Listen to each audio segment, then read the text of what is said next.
Ring. Alright, let me hit the button. Last time, why, like, so fast I didn't know. Alright, we're live.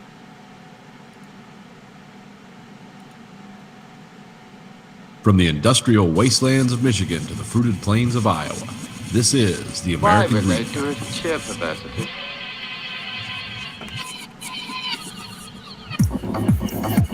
You are the dead. Remain exactly where you are. Make no move until you are ordered. We burn them to ashes and then burn the ashes. That's our official motto. Now we can see you. Clasp your hands behind your heads. Stand out in the middle of the room. Stand back to back. Who can explain the fascination of fire? What draws us to it, whether we're young or old? Here comes a candle to light you to bed. Here comes a chopper to chop off your head. And welcome to the American Greed Factory podcast. This is Nathan. And this is Conlon. Action-packed show for you tonight. In the beginning of December. It's all kinds of great stuff going on in the world. Fun stuff. Let's just jump right. You know, just jump right into Formula One.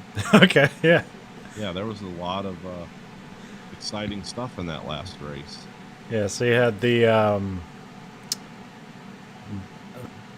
fuck do you say? Bahrain GP? Yeah, Bahrain Grand Prix. Which it's in like it's the Arabian Peninsula. It's sort of like United Arab Emirates, kind of around there.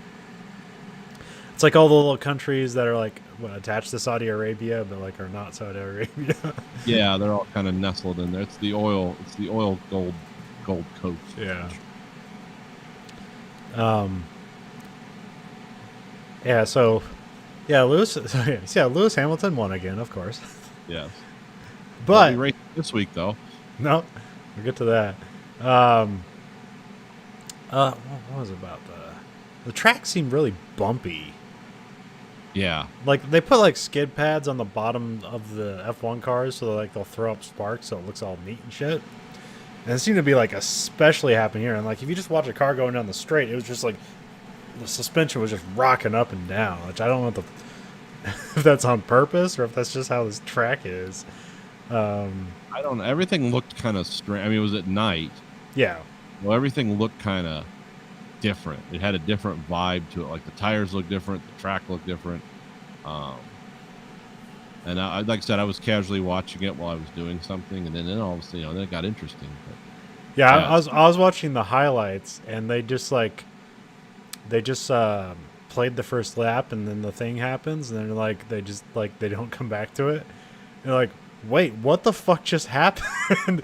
Yeah. And so in the very like around the turn 3, Romain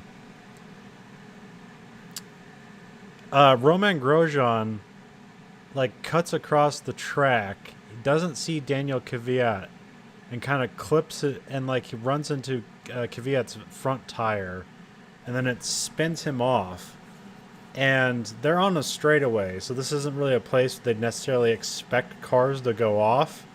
right. And so there's just this fencing for these roads for like safety cars and stuff like that. And he goes right into this fucking barrier very fast. The car rips in half and fucking explodes. Well, they said the cockpit accelerometer measured that impact at 56 Gs. Yeah, although I read a fascinating Reddit thread about that where Yeah. Gs are a deceptive statistic into describing how like a crash is. Uh-huh. Because like a guy was explaining, like if you punched a wall, like because the wall would not move and basically your fist would stop immediately, like the impact G's of that is like something like 1,300 G's. Uh-huh. So it's a confusing thing, and I guess like it's because like you always talk about like, you know, when a pilot did 5 G's and like basically like their head goes in their ass when they like turn their plane and like they lose consciousness. So that's how I like know G's as, but Yeah. here it's not really. I don't know. It's not exactly. I mean, it was a fucking hard hit. Like he hit a barrier and went through the barrier. Yeah, essentially his car went from 162 miles an hour to 0 in like Yeah. a foot. Yeah. So, yeah. But that like because that barrier moved a foot, it would have been like way more. Like if you hit a concrete wall and the wall didn't move, like it would have been like 1800 G's. But because the thing moved, it was less G's. But I was also like I just didn't know like. You know, when you hear G's, you're like impressed by it. Like, oh, if it's more than 1 G. Because I was also watching another video, and the guy was explaining is if you're ever going 60 miles an hour and had to jam on your brakes and like go to 0, that is like 0.67 G's. yeah. So I don't know. Yeah, multiply that by more than 53. So. Yeah, But it's anyway. just that's how the accelerometers are calibrated. So Yeah. whatever these people want to draw long math problems on the board about, that's fine. But the bottom line is, it looks like the safety equipment did a pretty good job. Yeah. Considering This. everything went wrong. Yeah, this was so like a lot of people are talking about the Halo. It's like, the Halo saved his life, and like they're getting hyperbolic about it, but the reason they're talking about it like that is because that safety device was only introduced in 2018, so Right. it's like the newest safety device, so that's why people are a lot of controversy around it because they said the driver couldn't get out of the car if it caught on fire. Because Yeah. of that. which is So- kind of true, but Yeah. it's only because the barrier was in the way. Yeah, yeah. But And the also, if he didn't have the Halo, he wouldn't have been conscious or alive to get out of the car. and then he had the Hans device as well. Yeah, so like sometimes you'll hear people talk about the Halo, but that's different because sometimes, like in NASCAR, they call the Hans device. I think they call it a Halo in the Hans device. Yeah, because of a medical term we have here for people that break their neck when Yeah. So like, so the Hans device, I think it just stands for like head and neck something, and it's brain, I think, or something like that. and it attaches to your shoulders and then it clips to the helmet. And so like when there's a sudden stop, it's so your head doesn't like snap and you get whiplash and you lose consciousness.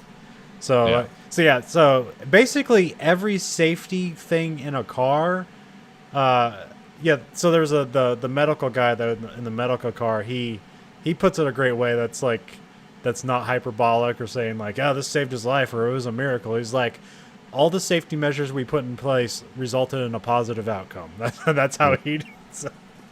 So yeah, everything came into play here. So the Halo stopped the guardrail from hitting him in the head. It also split the guardrail, but then so the What's that thing made out of? Titanium. titanium. with something over it, like carbon fiber over titanium. or Yeah, something? because so it's basically just a big titanium wishbone that sits in front of the driver, but they put there's kind of like carbon fiber stuff they put on it for aerodynamic purposes. Oh, okay. I thought that was to further stiffen it. No, it's like so everybody can.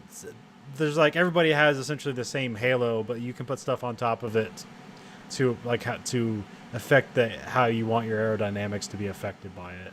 Oh, okay. So like it's slightly different, like that thing you put on it, but everybody has that same like titanium thing. Like, holy fuck, when you see like the afterwards of it, like that thing has like a couple dents in it. Like it didn't move at all. Yeah. I mean, it scraped to shit, but like it didn't deform in any way. Yeah.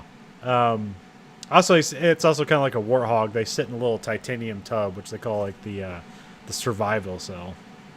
Yeah. So The other yeah. thing I thought was great that there were people right there. Yeah. Like immediately there was like a chase car. Yeah, so on the first lap, there's the medical car follows the field because kind of like planes, like the most likely event of a catastrophe happening is on takeoff. So here it's like the most likely time an accident's going to happen is during the start of the race because they're just bunched together. And so yeah, the Hans device kept him probably from passing out. They just actually the newest safety device is that their suits are new, and that they're heavier, and will survive fire up to 20 seconds, where like the old ones were just 10 seconds. Oh, okay. Well, that's good. Which is good, yeah, because he was. So people give different time things.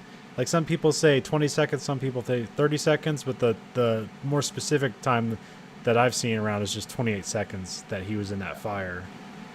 Now, when he did his interview, he said it felt like 2 or 3 minutes. Oh yeah, because he recreate. Yeah, because like the thought process he gives on it, it's like oh yeah, that would feel like forever. Yeah. Because he's like went through oh, I don't want this to happen like Niki Lauda. Well, I guess I'll die here. It's like, no, I gotta get out for my kids. Like I a wonder lot. if it's gonna hurt. Yeah. Weird. Yeah. He gave the feeling a name like Benoit or something like that. Yeah. Used a French word, I guess. Yeah. So the fire suits are new. And what other safety devices are there? So I don't know. Some people are. I don't. This one I haven't heard from like my F1 like engineering YouTube pages. They haven't come up with anything yet. But like one they were just a journalist, but they were talking about like they're talking about like why did the back half of that car pop off like that? And some people were saying that that was actually a safety feature. So to like reroute the impact forces, it rerouted around the driver to the back of the car, and that was one of the reasons it just popped off like that. Okay. But I don't know if that's correct or not. That's just one thing I heard. We still gotta wait for the FIA investigation on this thing. Yeah. Well, yeah. That's Because like what was like dramatic and scary. what's that? It looked really dramatic. Yeah, well that's the thing. Like A movie, like he just jumps out of that fire. well it's like the thing is like you never see this like now because like it's like you don't have refueling in F1 to like keep the fire hazard down, and like that makes it so like you can just like bury these gas tanks, and so like like they'll never catch on fire. So this is why like it was crazy that like well clearly fire is still a problem. I mean even though this is like a freak accident. I mean because like the one reason that made it worse is that it was an accident on the straightaway. Because most accidents are like at a turn or something like that, and they'll usually have stuff designed for like a worst case scenario. Well, they'll have like a runoff area or a particular barrier or whatever. Like no one was expected to crash here. Yeah. And the reason that like that fencing is there is to like because that's where the marshals are like on another fence beyond that. So it's kind of to protect the marshals and the safety vehicles. Because like he crashed like really near like a marshal post. Oh, okay. Well, that was good for him then. Because that was the guys that like ran across the track with the first guys with the flamethrowers or the flamethrowers, fire extinguishers. Quick, set it on fire! What are you doing? Starting a counter fire? Yeah, so those guys are a part of the track marshals, and I guess they're volunteers. So, and then the medical car guy, they show up. So what's what other safety? I think that's pretty much all the safety stuff. But yeah, the first time I see it, like I didn't even understand what the fuck was happening, because like you just like okay, here's the crash, and then you just see a picture of him climbing over that fence, and like where the fuck did he come from? Yeah. And then like you watch it enough, and people point out, and like so the way he was like in the fence on the other side, he was like at a 45-degree angle and kind of like pressed into it. So the car is like up like this, and he's kind of like sitting at like a 45-degree angle. And then when he gets out of the car, he's on the other side of the fence they crashed through. So like when he's jumping over that fence, like he is standing in the car still when he does that. Oh, okay.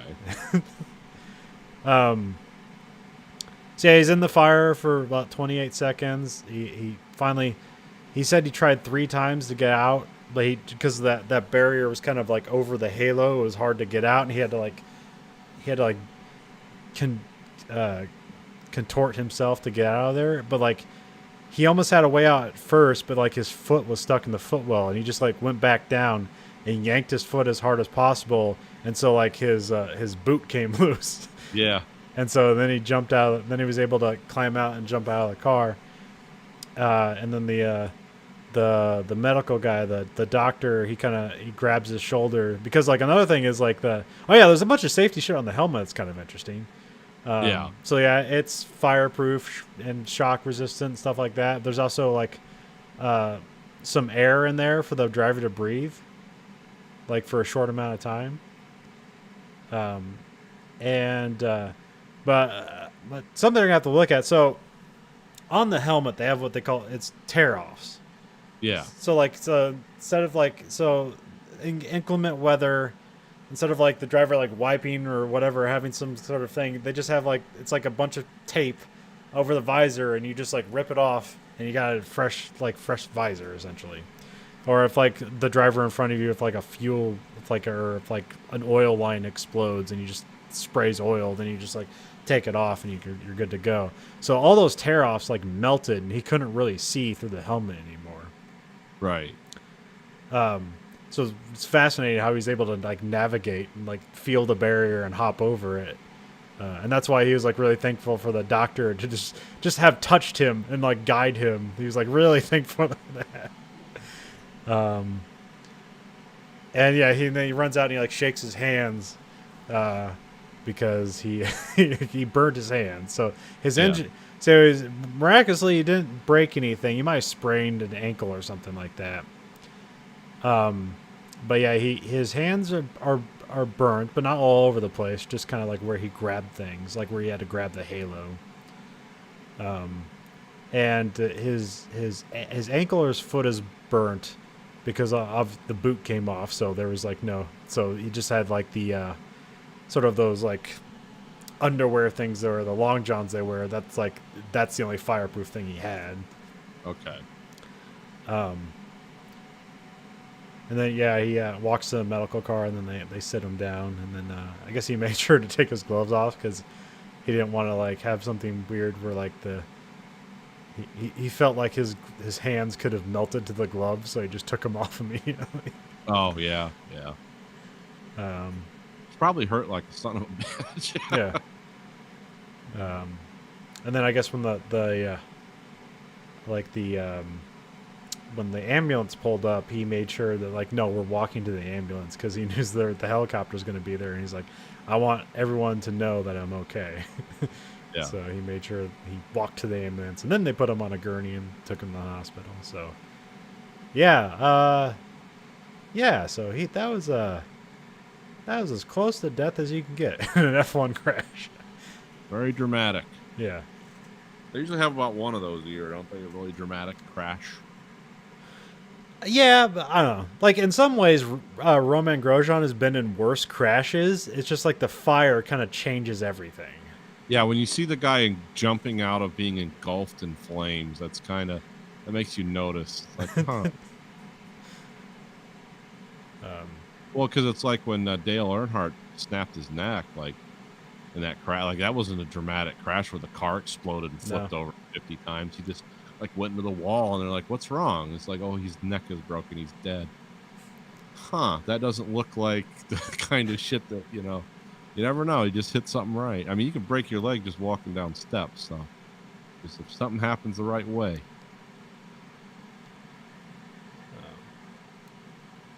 Yeah, I stopped filing for 20 minutes to look.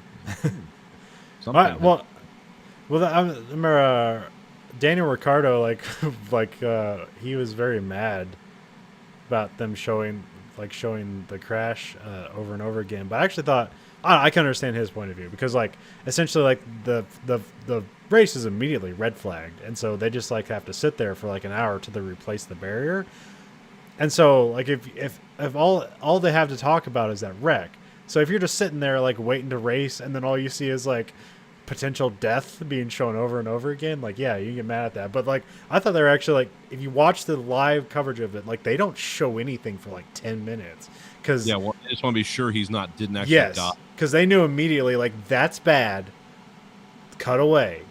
And then I guess it was even longer, because even though like they knew kind of like pretty quickly that he was okay, they wanted to make sure that there wasn't like a wheel fell off and hit a marshal and killed somebody. They wanted to make sure that like everybody was okay, so they kind of got a count of everybody before they started showing the footage.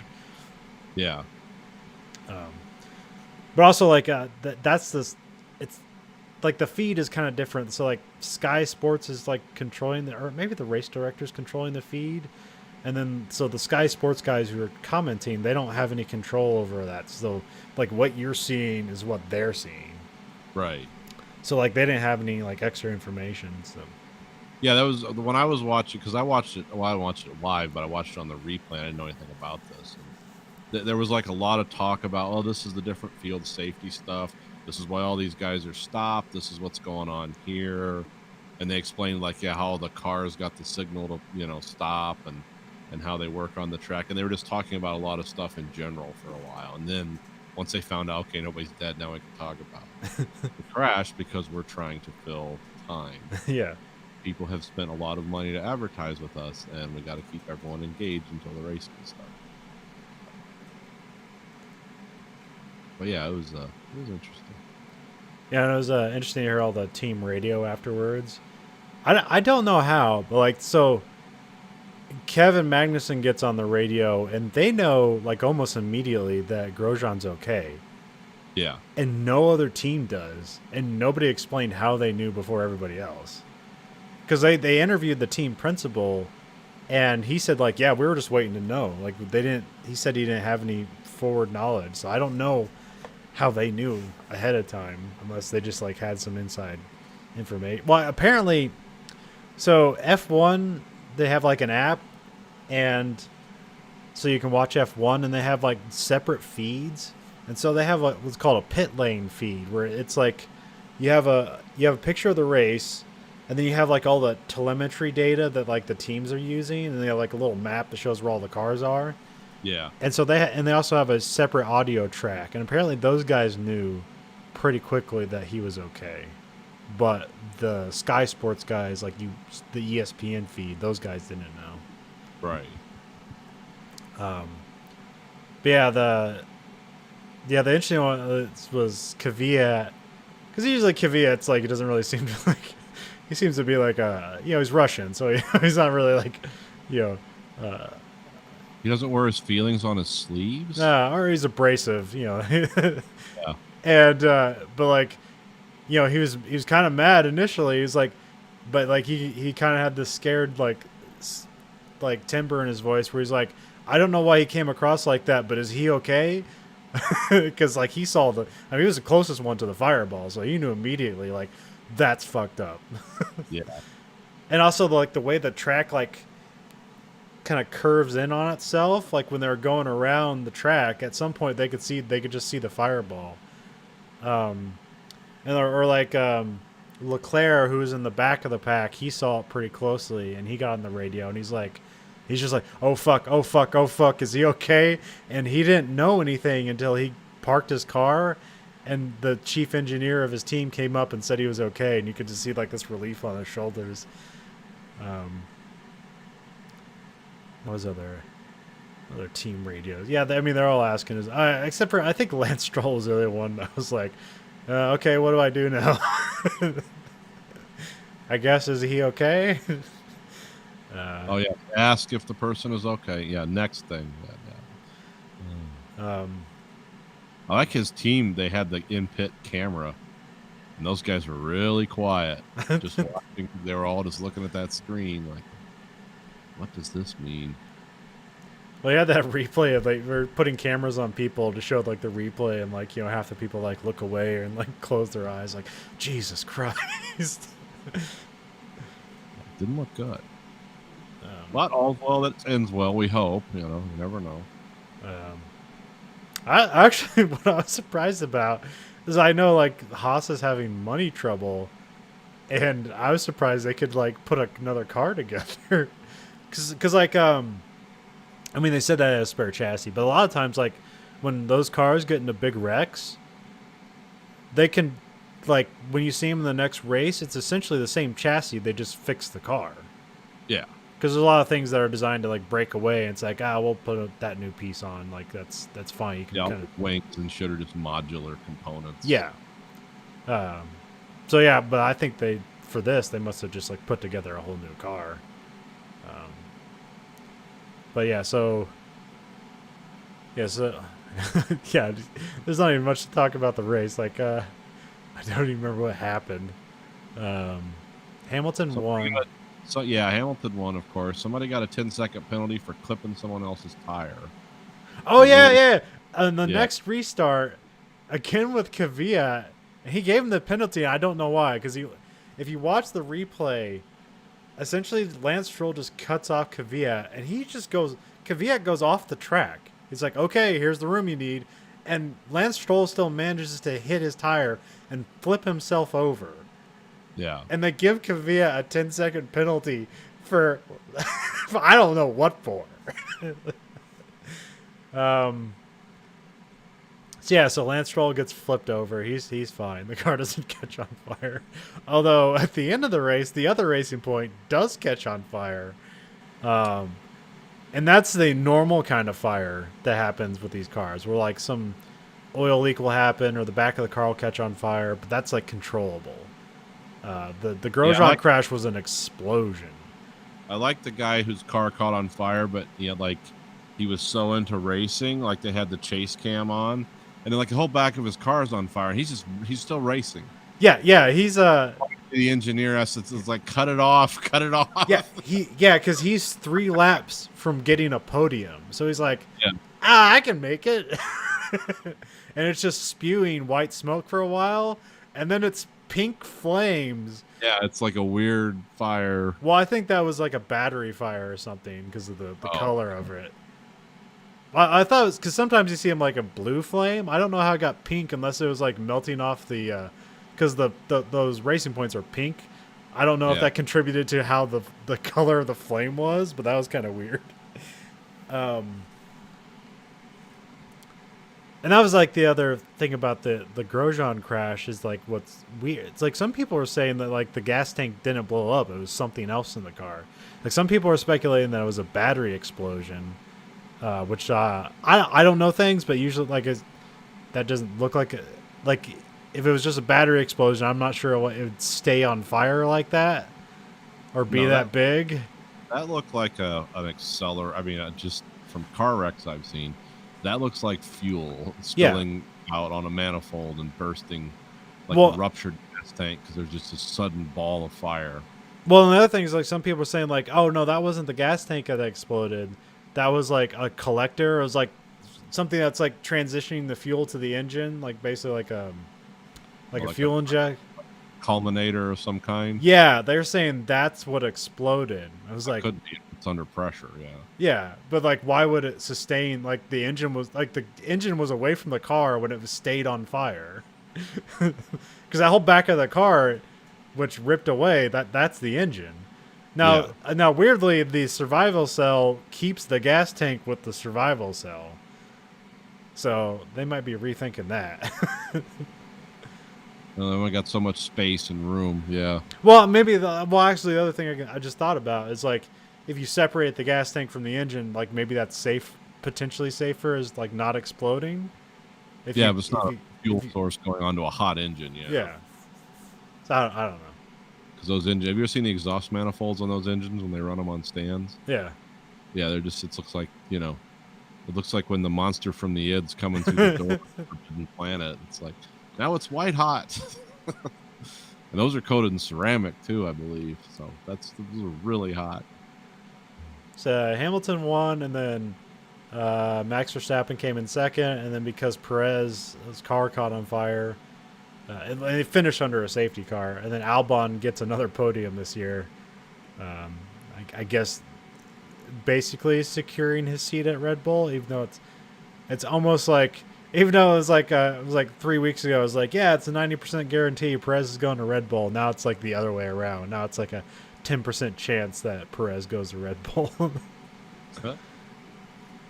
Maybe I'm guessing that maybe Red Bull doesn't like the look that they keep failing their young drivers and just kicking them off the team. So So I mean, still, there's still room for that to happen, but Yeah. we'll have to wait till next year. But Haas has their lineup for next year, which is Nikita Mazepin, the son of a Russian oligarch billionaire chemical guy or whatever. Yep. Well, also he seems to be a fast, aggressive driver and also a fast, aggressive person who's problematic. So, That'll be fun. well, he brings money, so whatever. I mean, when people talk about it, like he's a good racer, but also just like off track stuff seems he seems kind of like a creep. But also, he's like 19 or whatever, so. Yeah. There's always room to grow, but I doubt a billionaire kid will grow. Aren't all the children of very rich people happy and successful, though? Isn't that usually the way it goes? And then the other one is Mick Schumacher, which is the son of Michael Schumacher. Okay. So he'll be driving a Haas next year. So yeah, essentially at this point, Haas and Alfa Romeo are kind of like B teams for Ferrari. So Yeah. I bet they're hoping that Mick Schumacher will at some point go to Ferrari, and they'll have the Schumacher name back at Ferrari. If Ferrari, gets their shit together again.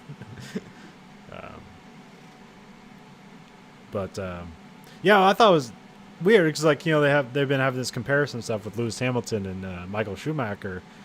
I was like, hey, why don't anybody interviewed Michael Schumacher to get his thoughts about it? And it's so apparently, I don't know, like 6 years ago or something like that. I can't remember when.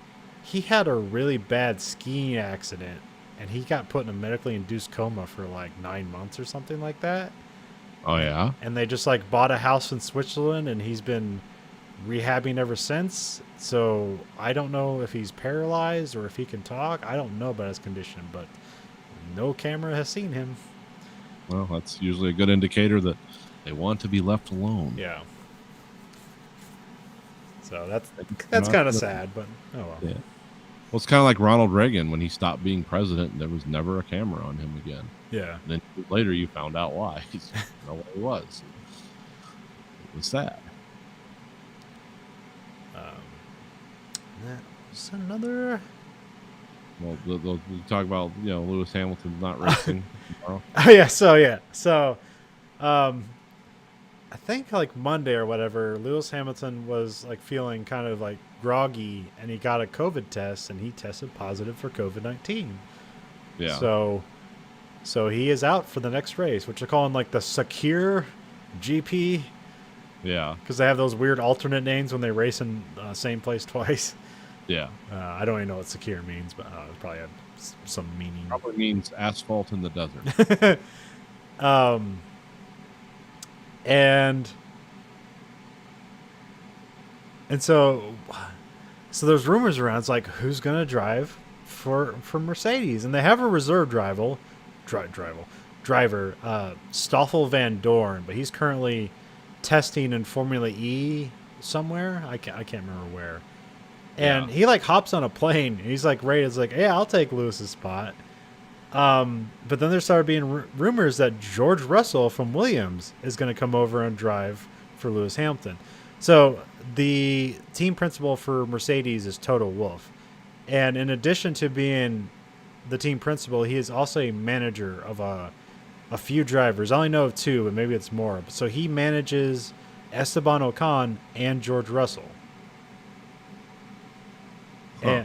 And so that's how this happened. Like Toto Wolff, like in the middle of the night, like called him up. It's like, hey, do you want to drive in the Mercedes? And then like they worked it out with Williams, and then so yeah, he gets to drive Lewis Hamilton's Mercedes for the next race, which is very exciting. So does that mean, because Hamilton's teammate is Bottas, right? Yes. So that means he has to win or he's fired. Yeah. They bring in the guy and he doesn't win. Yeah, pretty much. I'm wondering if there was any pressure on that. I mean, not. I probably. Nah, But still, I mean, he only got a 1-year contract extension, so. And I don't know if Total Wolf manages Valtteri Bottas. And so, yeah, some fun things about fit. So, Lewis Hamilton's like 5'7". Yeah. George Russell is 6'2". That's a little bit of a difference. So, he barely fits in the car. And I think Bottas is also like 5'8", so they're both small guys. So, George Russell's feet don't fit in the pedal well. So, he has like a size 11 UK, which I don't know what the fuck the difference is between US and UK shoe sizes. So, he has to wear one size smaller shoe so his feet can fit in the car. Well, that's going to be comfortable. Yeah. Also, they're doing the outside ring of the track, and I guess because the way the track like curves in on itself, it's technically a shorter track, even though it looks bigger when you see it. But there's only like 11 turns, and some of them are barely turns. It's like more of a curve, a gentle curve that you're calling a turn. So there's only 11 turns, and they're having sub 1 minute lap times. Jesus. So I think they're going to have like 89 laps for this race. So it equates to like an hour and a half or whatever. Yeah. I guess they would need more laps than that. I don't know what the lap count is. And also, so yeah, Roman Grosjean, he's still like his hands are burnt, so and his ankle, so he's recovering from that. So he will not be racing this week. And so I can't remember his first name. It's something Fittipaldi, who is so they keep calling him a Brazilian driver because like that's he's like a fourth generation. No, yeah, that's a fourth generation of Fittipaldis that have driven F1 cars. Yeah. So there's a lineage there, and they're from Brazil. But like he was born in Miami, so some people refer to him as an American driver, but mostly they've been calling him a Brazilian driver. I don't know where he lives, so that probably lives in Brazil. So whatever. But I figured like, hey, that was the point you can make. You have an American driver driving for Haas, like the American team. There you go. So he gets the Haas drive, and because Russell is driving the Mercedes. What's the guy's name? Shit, it's Aiken, something Aiken. He's the actual reserve driver for Williams. So this is like the only time this year that they've actually used the actual reserve driver to replace the person. Because the other times it happened at Racing Point, they brought in Hulkenberg, but Hulkenberg didn't get brought in this time. Oh, well. Oh, okay. That would have been nice to see Hulkenberg drive a Mercedes and probably get a podium. But now we're just looking for, like, hey, maybe Russell will get a point. So, yeah, they had, so I'll go through free practice stuff. They had free practice 1 through 3. On Friday, they had free practice 1 and 2, and George Russell topped the charts. He is faster than everybody. Then free practice 3, he kind of, like, regressed a bit. And then you have qualifying. And like what's crazy about qualifying with us is because the track is short and fast, like I think they said like the you're full throttle like 75% of the time on this track. Okay. That the gap between race cars is like 3 seconds, but I think that ended up being like 1 second. So going out there and trying to get a lap time is very hard. Yeah. Without like running into somebody else, whatever, and like you ruin your track, your hot lap as they call it.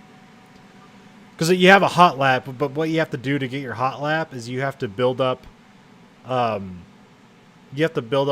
electricity reserve in your car so you can basically use like the turbo that the electrical power unit provides. You have to build that up by like braking and stuff. And so like you have to build that up, and then like all right. Hit go, and then use all your electrical engine and your gas-powered engine to make the fastest lap. Okay. So it's a whole thing.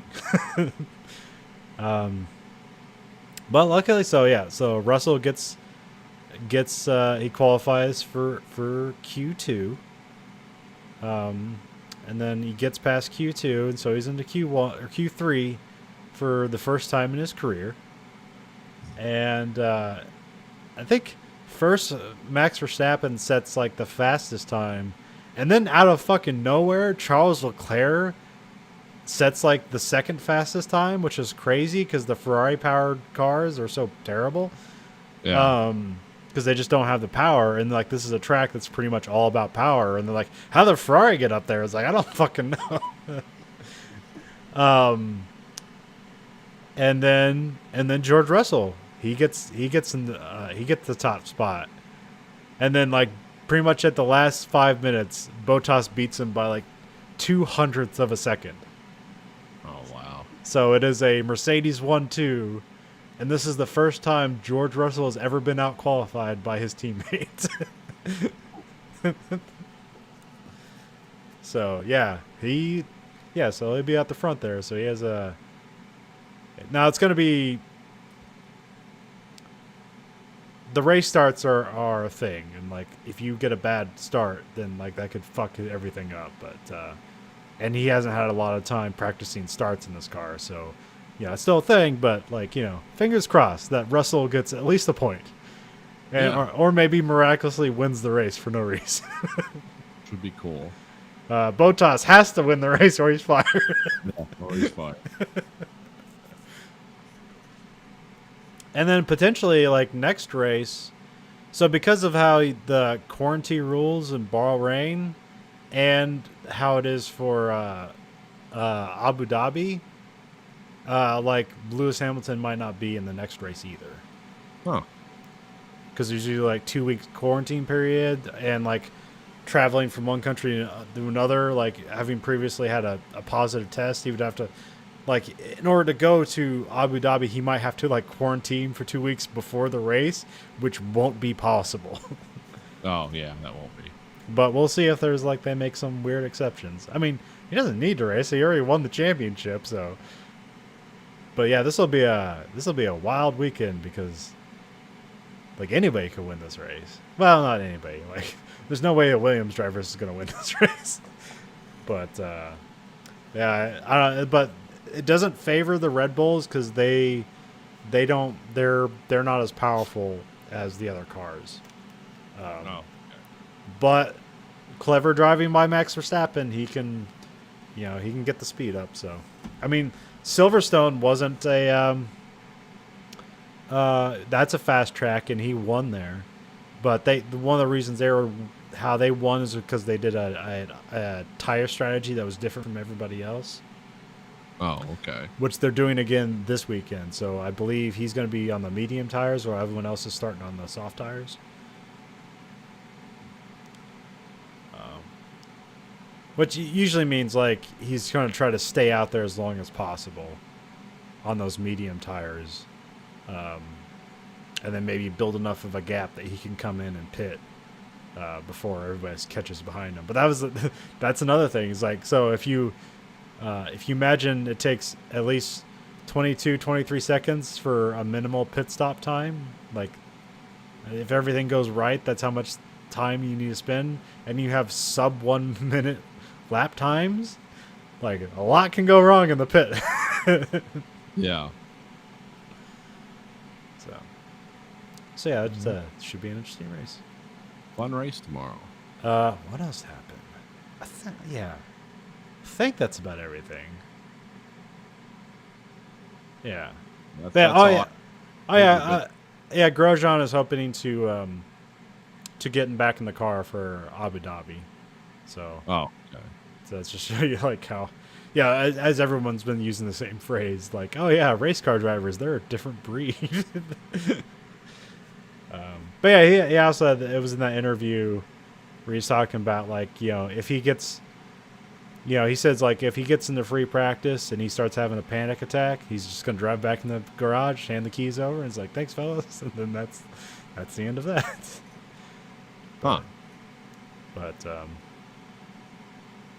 don't know.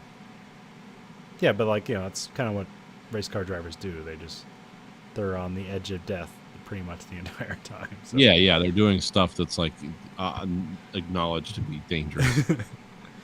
And they're doing it with a bunch of other people that are doing the same thing. So. Yeah, but yeah, he came as close to it as close to death as possible, and like the guy said, the result in a positive outcome. So, Yep. What an exciting one. see if he wants to race, because I know he's had rumors that he might go to IndyCar. So I remember he was afraid of the ovals. So I wonder if this will put a stamp on that. It's like, I'm done. Yeah, this could either do a lot of psychological damage, or he'll just walk it off and go back to racing. You never know till you get there. Kevin Magnussen has got his next job lined up, which is he'll be racing for the Cadillac IMSA team. Okay. Which that's the organization that does endurance racing. Oh, okay. So, Speaking of Cadillac, did you hear what happened with their dealerships this week? no. Yeah, because Cadillac's going to have a lot of electrified vehicles.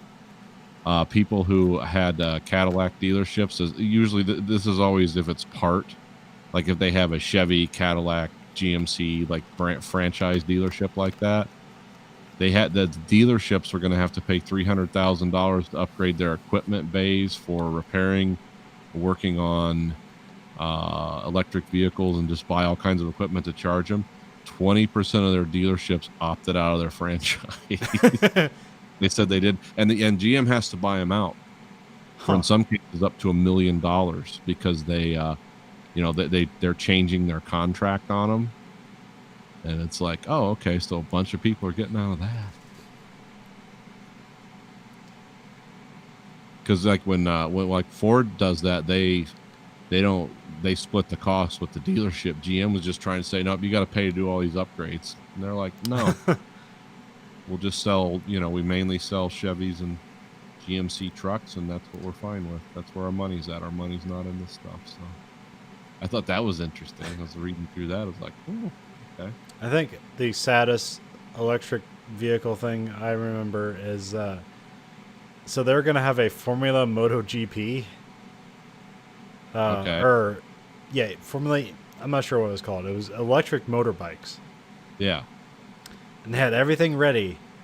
And they had all the bikes at the charging station, charging up before the night of the race. And a fire broke out and destroyed every bike, and they couldn't have a race. Oh, wow, really? Everyone, huh? Yep, Damn. everyone. And, so they have... I don't believe they have ever done a race yet. I don't know if it's survived that or not. Well, eventually. Still waiting for drone racing. See if the car can not crash into a wall in the first 20 feet. Yeah, that'll be fun to see. Did you see that one? No. Oh, yeah. And I don't know. But, they want to have these, like, competitive drone racing things where, basically, hey, who can make the best, like, AI driver? But, like, there was a photo of somebody doing the test. And, like, they've been trying to do this shit for, like, 5 years, and it's never gotten off the ground. And, people keep trying. And so they had the car, and it starts off, and it goes about 20 feet and just turns directly and drives into a fucking wall. Yeah. Yeah, it's I've seen that. We're throwing a lot of variables at a system like that. It's a lot different from just driving a car on the freeway and automatic. You're going as fast as you can, as sharply as you can around corners. Well, it might have been like the first time it was like unpassengered. Like they might be testing it with like somebody. Well, if something goes wrong, somebody will take over. I think it was like the first time they were testing with like without a passenger, and just immediately drives into a fucking wall. It was a pretty slow wreck. It was just still comical. Like even that might even make it more comical. But Yeah. and I think there's only 3 teams at this point, and like none of them have made any progress. Yeah. There's been progress. It's just not like the kind of progress that like we could look at and be impressed by. Yeah. Yeah, it's tough. It involves a lot of stuff. And to make cars drone race, you're basically like you're starting over from square one because there's no safety protocols in any of that programming. Yeah. Where anything off the shelf has all kinds of safety protocols, and it's like you got to strip all that out because You know, a self-driven car would never take a corner that sharp at that speed. Yeah, that's the thing I want. They haven't taken advantage of it yet, probably because it's too much of an effort to do it. But like, if you don't have to build a car with a passenger in mind, you can make some weird fucking cars, man. Oh, yeah. Make cars where the whole suspension articulates with the steering and stuff because there's no human component to it. Or it's basically just look like giant skateboards because you just don't have to put a human in it. Yeah, you don't need a driving compartment, windshield, any of that shit. Speaking of expensive stuff, and this is kind of in the realm of like stuff I find out about, this is the government and your money at work. Did you hear about the USS Bonhomme Richard? No. It's what do they call it? It's a WASP class amphibious assault ship. It's what was it? You know, it's one of those it's basically one of those helicopter carriers that the front of it opens up and it can just deploy tanks and men. Yeah. And, they used to have a different name for them. This is, I don't know if you heard about in July, one of them caught on fire in San Diego. Oh, I think I did hear about that. Yeah. They have now stricken it and are decommissioning it because they said it would cost $4 billion to rebuild. Oh, just fuck it. We'll just build a new one. Well, I guess it's been replaced by. Oh, okay. It's an older design. Yeah, well, this was built in '98, but now they have the one that came after. It's like the America class. It's like those are called the littoral assault ships, and I guess those are newer or whatever. But yeah, they said they looked at rebuilding it, and they said it would have cost like just astonishing amount of money. So, because 11 of the 14 decks were heavily damaged by fire. And it's like, nobody died. A bunch of people got hurt. But yeah, it's one of those things you hear about, and it's like, I wonder whatever happened with that. And then a video came up about, yeah, they're getting rid of it. They're going to take large parts of it and keep it as like spare parts. But yeah, it's like, that's a lot of money. You ever see the videos of the shipbreaking yards in India where they just like crash the boats on the shore and they take it apart? Yeah, those are amazing. Yep, they drive those in full speed too. I think the people get off the ships in like little dinghies and drive away. Yeah. They just have them set on that course. Yeah, they strip them down like ants finding like a big dead beetle. Just carry parts away. You ever see the video where they sunk the? It was classified for a long time, but in the 70s they took one of our old super carriers before the Nimitz, and they're like, what would it take to actually sink one of these? And so they filled it with fuel, and but they didn't put munitions in it, of course. And they took it out and they said, just attack the shit out of this thing with everything you had. It took like 24 hours for it to sink. They were firing missiles, torpedoes. Huh. But and I forget what kind it was. Well, of course, it wasn't nuclear powered. But I forget what class it was. But they kept it secret for years. They took a bunch of film and it was all classified because they even had no idea. They were like, "Oh my God, these things would be impossible to fucking sink." Now they don't know what would happen if they were full of missiles. Yeah. But they were full of fuel and stuff just to see. But they closed all the hatches inside, and they're like, "What would it take to sink an aircraft carrier?" And it took quite a bit.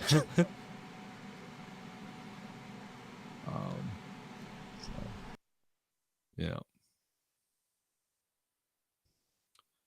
But I don't know what happened here.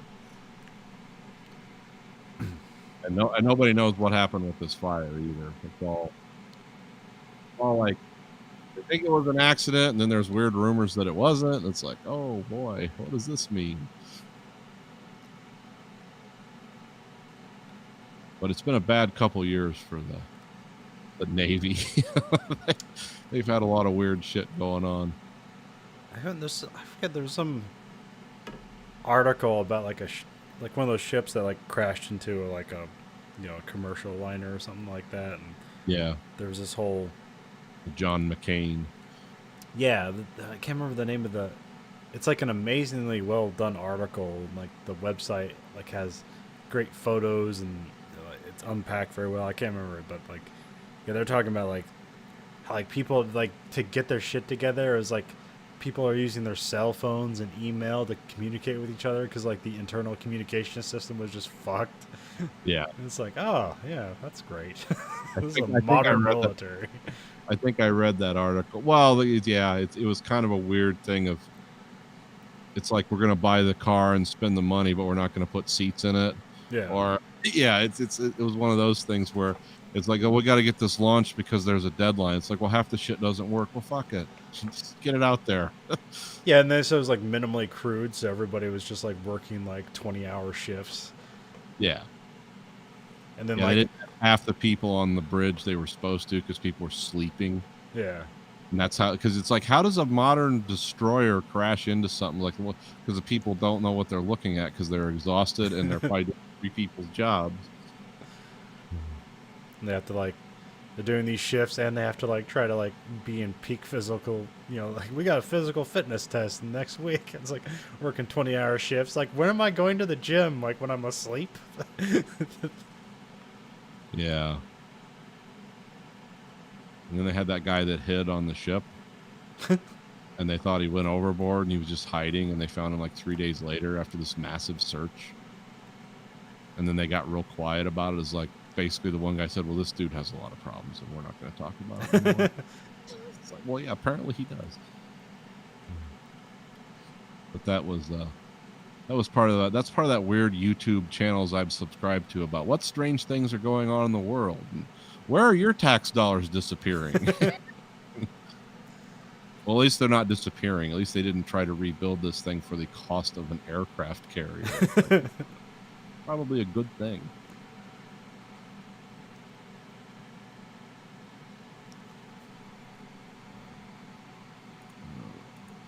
Well, you sent me a game this week. Yeah. Which it's very interesting to read about. It's called Inhuman Conditions. And it's I read the instructions, and it's a little baffling to read the instructions, but then I watched a bunch of YouTube YouTube videos of people playing it. And it's like, oh, okay, that's how this all integrates. But it's kind of like a board game simulation of a Voight-Kampff test from Blade Runner. Yeah. And the way it does it is that there's different cards that you have, and they build in like different it's like because the purpose Well, like of the one person's interrogating, the other person's being interrogated, and it determines like what are you? Like, are you a robot? Are you human? And what kind of robot are you? Or is it what passive and what's the other one? violent. Violent. Yeah, but it builds in kind of especially the person who's playing the person being interrogated, like they know what they are because the card tells you. And like at some point towards the end of the interrogation, if they stand up and slap their hands on the table, that means the robot killed you. Before Yeah, you like can certify whether they're a human or a robot. yeah, the violent robots like have to have certain objectives they have to do during like the interview, and if they achieve all of them without the interviewing knowing, then like essentially they get to kill the interviewer. Yeah. Not really, but Yeah. And this game requires a lot of role playing, though. This isn't a game where you're directly like, oh, I have to do this because the rules say so because I'm forced into this corner. It kind of builds in disabilities. Like, what are some of the things that... Wasn't there one like in You're the Robot, you have to like keep your hands on the table, but like try to do it without the other person knowing? Here's like the those are called penalty cards. Answer 3 questions without reference to your background. Apologize. Swear. Take your hands off the table. Say 3 consecutive things beginning with the same letter. So between that and the questions the interrogator is asking you, like it forces you to have a bizarre response. Just because, of course, everyone's a human in real life, I assume.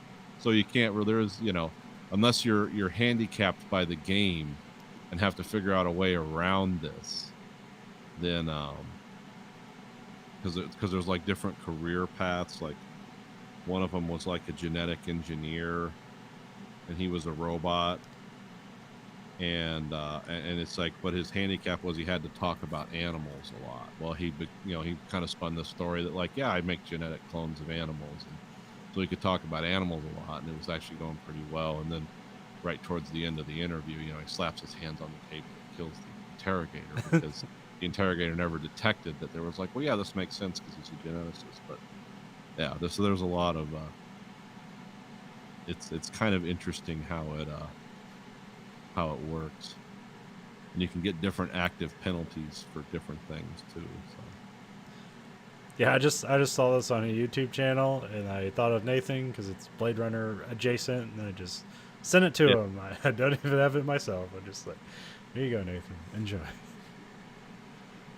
Also, the packaging looked cool. It's like this weird long box, and it kind of unfolds into the gameplay. Yeah. The game table or whatever.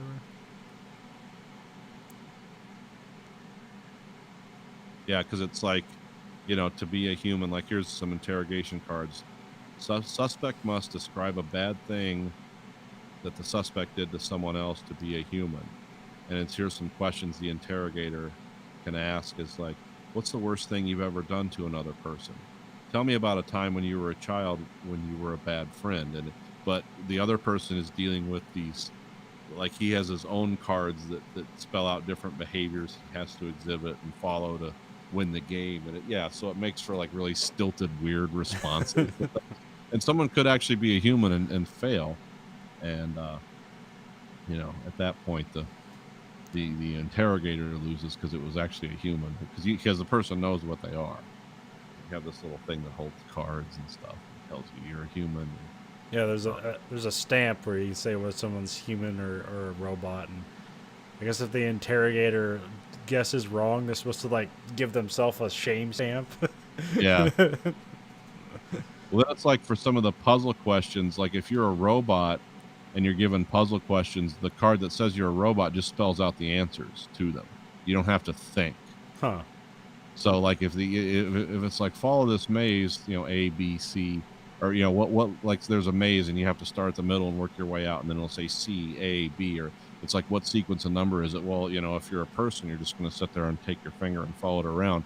But if you're a robot, you just automatically know. But you could still sit there and pretend.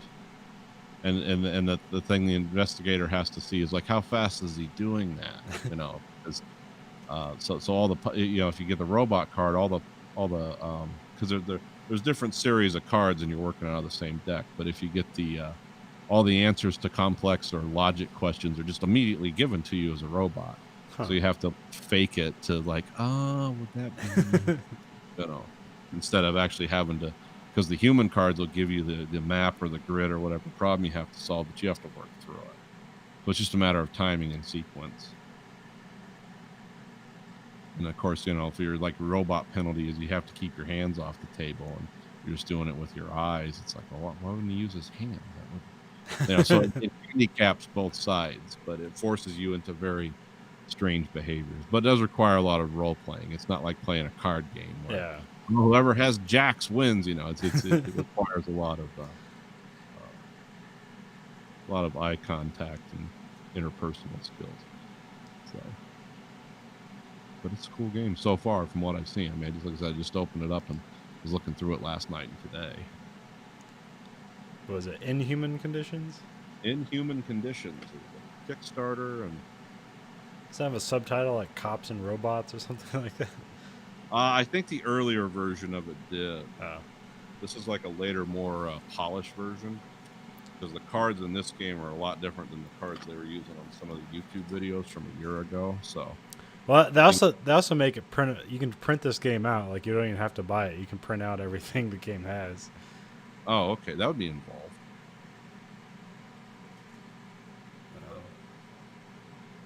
Yeah, Inhuman Conditions. Check it out if you're into board games. It's a 2-player game.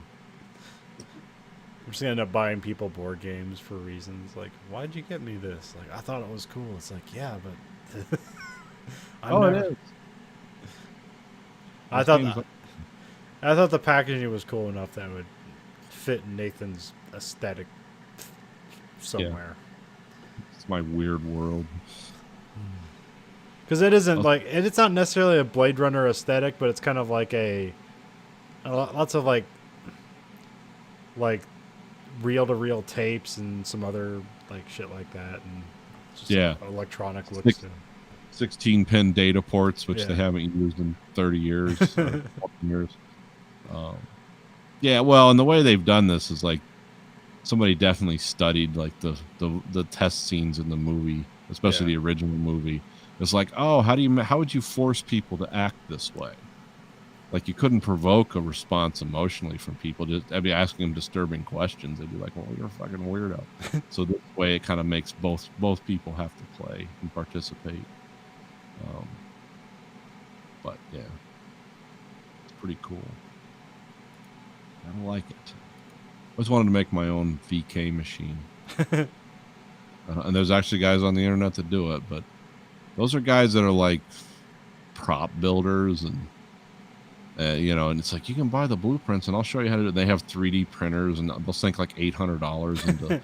You put this circuit board in here and you can put this screen in here so it looks like the eye is moving. It's like, oh, I just realized I'm not good enough to do this. But something I hope I am good enough is I got me a big model. This is for my Christmas vacation / birthday. I got the Rebel U-boat from World War II. The Type 7. Have you ever seen the movie Das Boot? Yeah. Okay, it's the one that's is the most common Well, U-boat. technically, no. I've No. never sat down and watched Das Boot from front to back. I've just seen portions and know bits about it. Yeah. Anyways, yeah, I know. So it's that kind of U-boat, which is the most common U-boat made. Huh. This was technically because U-boats and when we think of submarines now, we're thinking of something very different from World War II. Yeah. Even though it essentially did the same thing, they didn't fight with each other a whole lot. They didn't really have the kind of electronics it would take to do that. They also didn't dive very deep either. But these were basically boats that mainly stayed on the surface until they sighted convoys, and then they would go underwater and launch torpedoes in a pretty direct way. But yeah, these U-boats were these were more what they call coastal patrol submarines, but then they expanded them and made them larger, and they made them into more deep sea Atlantic type attack ships. So this was the most common one in World War II. Now they had real scary ones that they never got to finish because the war ended. That were gonna. So this one was. These type of U-boats were mostly on the surface, except when they were attacking. Yeah. And they were underwater. The ones they made to follow up this were going to be mostly underwater because they had a snorkeling recharge system and everything, and they actually had very effective torpedo. Just a lot of German stuff. But the war ended too quickly, and we stole them and used them to build our first submarines. Were designed after the U-boat Type 8. Till the 1960s, we still were using that design. And the Russians were too. So. But this model is the Platinum Edition. And this is from Revell, Germany. Revell, Germany models are usually a little better than the Revell US division, which doesn't exist anymore. Oh, okay. That's what I was going to wonder. Like, I didn't know if they were still around. So I thought they mostly did cars, didn't they? Well, see, what happened was Revell was always a German company, but then they merged. It became Revell Monogram. And they basically, Revell got all the dies for the old Monogram cars. So that's what they're known for here. But then that went out of business because that's separated from Revell Germany. So these are the Revell Germany models. And this is the Platinum Edition, which is, it's like 73 pieces of plastic, but over 100 pieces of photo etch and wood planking for the decks, too. Actual balsa wood. Huh. That's going to be new. And then there's all kinds of... they have that rope and piano wire for the rigging. And then the guns are all made out of brass tubes. Huh. So they're very... And then the masts are all brass, too. So they're very accurate. Very highly detailed for... And this is a 1/72 scale model, but it's probably... It's pretty big. It's pretty big. I decided to take a break from tanks for a while to build. something else. And and this submarine has like a lot of details and features, and like a lot of the work I'm doing now is you see all those ports on the side where the water would come in and go out. Yeah. Okay, those were cast solid in plastic, so I'm taking a Dremel till and routing out 700 or 174 of those of different sizes and shapes. So the difference with this and like a modern submarine model is this has a lot of surface detail and a lot of weathering, whereas a modern submarine is just a steel hull with rubber on it, and it's very uniform on the outside because they don't want to drag and create a lot of sounds and stuff. So the older World War II and even World War I submarines have a lot more detail because they were more like steampunk contraptions that happen to go under the very dangerous. How do people survive in these things? We don't know. Not many do. Well, like I said, they're the Type 7 A through C variants. They made over 800 of them. There's one example in the world left. It's in South America somewhere. So they most of them were sunk because the serving on a U-boat, especially after we got our foothold in Europe, was a death sentence after like 44, I think. Whenever after D-Day, because we had great anti-U-boat planes called Catalinas, which had really long range and you could carry a lot because they just carried just depth charges on their wings with they had little fins on them to give them guidance, and you could easily see a U-boat from above because they didn't go down that far. Yeah, things would just fly around till they saw them and then drop depth charges directly on them. And big ones too, like I think there were 500-pound depth charges or something. Like you only took one or two. But yeah, these were the ones where the guys had to, they were just turning valves and pulling.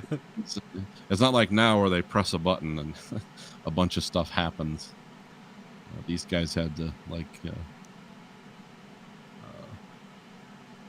do a lot of stuff. But they, like I said, these types of submarines were mainly surface ships that fired torpedoes underwater. And they were just scary because they killed so many people trying to convoy supplies to Great Britain. That's why they're remembered. And there's another one coming out. It's a World War I submarine, which those are even more like, wow, that's a lot of brass and bronze in that thing. But the one they had, the Type 2 and the Type 3, which was their World War I U-boats, they have the one that was like, this is the first U-boat that successfully loaded and fired a torpedo underwater. It's like, huh? It's like, well, no, initially they would be under the water to sight the ships, and they'd have to surface to shoot the torpedo off and then go back underwater. But then again, you're talking, 1914, 1915, everyone, there was no radar or sonar. It was just like, do you see it? Basically like a guy with a spyglass. So these guys had sonar in a form of radar, but they didn't have the sonar where it's like, oh, we can tell by the way the propeller vibrates that's the Russian Minsk. No, these guys had sonar. It's like, there's noise coming from over here. It sounds like a destroyer. We don't know. Well, it's not one of ours. How do you know? Well, the map says there's not supposed to be any out here. But yeah, that was so that should be interesting. A giant mechanical contraption. So, like, what kind of weathering do you plan on doing? Is this like a newly built boat, or you want to be like one that's been in service for a while? Oh, even the ones that were few weeks old. I mean, in the North Atlantic, it's all salt water. They're all rusted to hell. There was no surfaces, no metal surfaces that survived that, especially in World War II. When the war got started, there was a lot of cheap steel being used because it was easier to manufacture. So yeah, these were very rusty. Not all. The reason I said there's only one left in service, it doesn't mean every other one was sunk. Just a lot of them just sitting in harbors long enough would just rust and fall to the bottom. Because they, well, even new submarines, they can get pretty pretty rough looking. Like the Russians have some stuff that's like was built in 2000 that looks like it's been bathed in acid. Yeah. But I don't know what their maintenance schedule is. Like, submarines. Yeah. Just the keep us Russian- here till somebody buys it. Yeah. Let's hope we can sell it to someone in the third world. Or the Chinese. Or They the buy Chinese. one of their super carriers or whatever, like half built or something. Yeah. They bought one of the Kievs, I think. I don't know. Then they built their own. But then they scalped the. What did they buy? Oh, they bought Russian. Or no, the Ukrainians sold the Chinese. I think it's the Sukhoi, the carrier-borne fighter the Russians have. Yeah. But the Chinese put, they call it the J3, I think.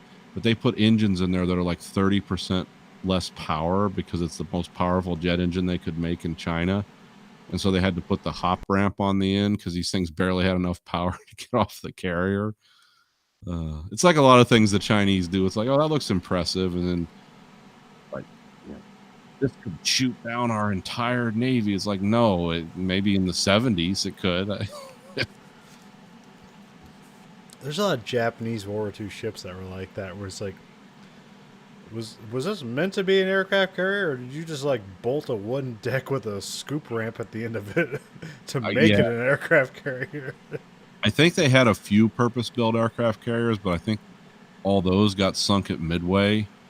So then the rest of them they had were like, oh, let's knock the guns off and build a wooden deck on here to, say we have an aircraft carrier. Like they didn't have anything like the Enterprise where it had elevators that brought planes up and down. And Does the plane land back on the boat? Oh no. this is just a kamikaze aircraft carrier. I like these weird scenarios people make online with computer simulators. Sometimes I'll watch these. It'll be like, what if the Japanese attacked a modern carrier battle group? And it's like, well, they would be destroyed from very far away.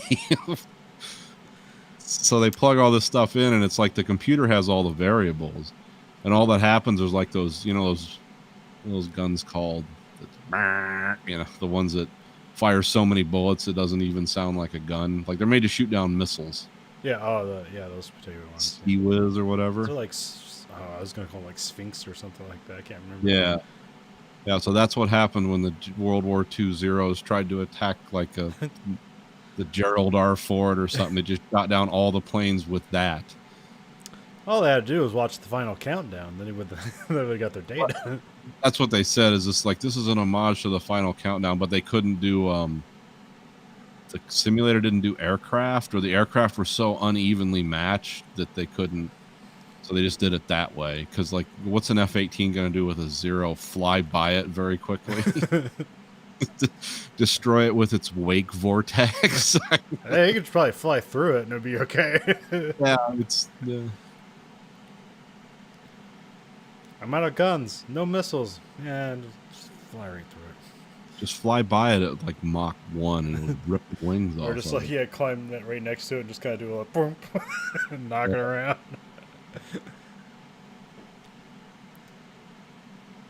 Those are the same simulations where they're like, what if the Greeks attacked a World War II army force that was much smaller, but had unlimited ammo? It's like, well, they would be destroyed because these guys had spears and the other guys had like machine guns. They're not going to get close to them. Yeah, I was working on a time travel story, but then I just stopped because, it got too stupid. So, that is a great, really dumb title. The title of the story was Acronym Rift, All right. which Rift stood for Refinement Incinerator for Future Time, which made no sense, but like I had to. And I just got lucky that Rift was at an actual acronym and not like an initialism, because I didn't know that point. And nobody really cares, because like when you point that out, it's like, oh, you're an asshole, aren't you? You like grammar, don't you? It's pretty. I called I call it acronym riff because I think acronym's a cool word. Yeah, it is cool. And there's really no reason to put it in a title. So, but I was like, fuck it. And like, and I was like, I had to like make my own time travel because it was like, time travel doesn't really make sense. So it's like, how do you time travel? It's like, well, you have to blow up the entire universe and recreate the universe during a specific time. And like, I had like something where they could like separate themselves from reality and then wait 400 billion years for the entire universe to blow up so then they could go back in time. Requires little patience. That's a long haul dedication there. Well, the thing that like separates them from reality, like keeps them in some weird stasis where they don't have consciousness, nor are they degrading or anything like that, or growing old. But I just thought it was funny. It's like you can't just blow up the universe. Like that would take too long. You have to destroy the entire universe. So like, how long is that going to take? Well, it's like infinity, but it's like essentially you can't blow up the universe because then you'd have to like catch the original Big Bang, and that's like impossible. But whatever. It's essentially you're creating a new Big Bang to create a new universe, and I made up shit like God particles, and it's like exploding like popcorn and bringing in the reality or whatever, just so I could have a moment where, it's like the not the Civil War, it was for the War of Independence, and you could have like a a British army marching in line, and you just have like 3 guys with saw machine guns just mow down the entire thing. Oh, they just stood in a line with 3 guys and wiped out an entire army. And the other fun thing was like, they brought in aircraft carriers and stuff like that too. But because at the time, like the world they come from, the sea level is higher. So as soon as they get to like this older time, the aircraft carrier drops out of the sky. Oh. Yeah, somebody wrote a series of books. They weren't good with like characters, or they kind of had a story that they followed along with, but it was kind of predictable. But it was like I think it was called Weapons of Choice or something. And it was an American it was the final countdown again. Yeah. But they went back to World War II, but it was kind of an alternate timeline where America wasn't as prepared, and because when they showed up, the Japanese that were attacking Pearl Harbor saw them, they immediately canceled the attack, so they had to sail into Pearl Harbor. I think it wasn't the Enterprise, but it was some kind of aircraft carrier. Yeah. But the guy who wrote the book knew a lot about technical stuff. I think he was in the Navy or something. But they immediately started running out of things like bearings and fuel and all that they didn't have to maintain 21st century stuff in the 40s. But they had of course, a lot of really smart engineers and technicians, and like Roosevelt and those people immediately accepted them as like, this is a weird story, but you seem like Americans, but you talk a little different than we do, because he even knew how like the drift in our speech would be from 1940s to like 2008 or whenever this book was written. And so they figured out, it's like, well, none of this shit's going to work much longer, because even the nuclear reactor, it's like we have to refuel this, and you don't even have nuclear weapons, so we're not. And their engineers weren't quite smart enough to figure that out. But what they did was they figured out what kind of jet fighter could they make with 1940s technology, and so they decided on the A6, the trainers. Yeah. They were built in like the 50s, and it's like they could probably do this, and so of course they told them about Japan was going to attack Pearl Harbor, and so they start and it mainly concentrates on the war in the Pacific. It never deals with what's going on in Germany. But so they make jet fighters, but they have guns, but they're like they're belt fed, because they don't have the the electronic motors and the whiz bang to make rotary guns. Yeah. But they're still jet planes, and they're still jet fighters, and so they attack Japan, and they've essentially wiped their navy out, because they just put drop bombs and big guns on these jet fighters.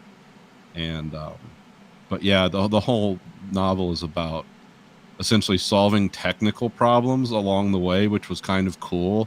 But then in the end, it's like, well, we won, we beat Japan, yay! But they never, it doesn't develop. But it's just kind of cool that this guy, he knew a lot of technical stuff. It's like, if they just had the idea, could they make a jet fighter in the 40s? It's like, well, yeah, they could, but they would have to change a lot of things about, because they brought in people to talk about, well, you got to refine, you have to make aviation fuel and not high octane fuel like what you're using for these piston driven engines. We got to make the J7. And it was a fight with like the Rockefellers and the people that own Standard Oil and all that. Like, we want the rights to this, you know? So it was kind of interesting how they. Yeah, it sounds like a lot of cool ideas. Yeah, but it's, the characters are terrible. The story is kind of like just a framework for problem solving. That seems like you need to get like the Battlestar Galactica guys to do that. Like, they'd figure out, like, it's like, all right, here's a bunch of cool ideas. Now work on the characters and the story development. Because they wouldn't, the captain and a lot of people in the crew, they said, we're not going to talk about nuclear weapons, because they apparently didn't have any, because they didn't have any submarines with them, they didn't have any nuclear weapons for some reason. They said, we're not going to talk about that. Did they intentionally travel back in time, or was it? No, it was some kind of accident. Oh, okay. And like I said, it was a slightly different timeline, because for some reason Russia and Germany never, like, there was something going on in Germany. I think he was going to write follow-up books for that, but it never, I mean, like I said, these were just like weird books that like you could buy for $2 and it's like, read them. It's like, well, this is partially cool. Because the aircraft, I think it was one of the Nimitz ones. It quickly became a museum because they towed it to California, and it became like, it's like the Museum of the Future or whatever they called it. And because once they figured out how to make, because they couldn't make microprocessors or anything, because none of the people on the ship really had we don't know how to make these exactly. So there was a lot of, it wasn't the big technological leaps that you thought. They didn't give them M16s, and they figured out how to make those pretty quickly. And that was something they were saying, like when they stormed the Philippines, it's like America has a super battle rifle. And so like all the guns and stuff that they had, like they could make very quickly. And they're like, oh my God, this is amazing. Like this magazine doesn't jam. You can make it feed. But it was all like stuff they could figure out. But they said we'd never tell them about nuclear weapons. But then, of course, all the people were alive that made nuclear weapons, and they studied the reactor, and they're like, well, if you can split atoms to do this, you can use it to make an explosion. And everyone's like, well, we've heard of ideas like that. Everyone was being vague. But all these guys like, who was the main guy? It wasn't Oppenheimer. I think it was Salazar or whatever, or Leo. What was his name? I forget. He has a weird name. But him and Fermi figured out, it's like, no, they have some kind of weapon too. Like, we know this is possible, and if they're making energy, then they can do this. But I forget. It's kind of an interesting book, but it was like a lot of silly characters and a lot of rah patriotism, and it was written by an Australian. So I was like, okay, huh. But it was someone who knew a lot about like technology. I think he had an engineering background. Yeah. So that part was interesting. Story itself, not so much, but it was kind of a fun idea. It's like, because this went on for years. It was like, this is a long-term, we're permanently here. There's no going back. We don't know how we got here. And again, it was also a slightly different, it was a little more fascist America maybe than, there were things that were slightly different because they'd ask about certain people. They're like, oh, we've never heard of them. And I forget who one of them was. It was like, oh yeah, the guy, the Secretary of War, was a totally different person. It was like, what happened to the guy who was supposed to be here? Because one guy was a real history nut. It's like, oh, he died in a car, or he was killed in a horse and buggy wreck or something. It was like, oh, so we're in a different time. I think that's how they got around. Like they were worried about, well, if we do anything, we're going to just like cause causality violations. And so that was something they wrote into the story about the subtle differences to be like, oh, okay, this isn't exactly our path. Yeah, so whatever we change in the future, it's not our problem. Well, they already stopped Pearl Harbor from happening just by presence. Yeah.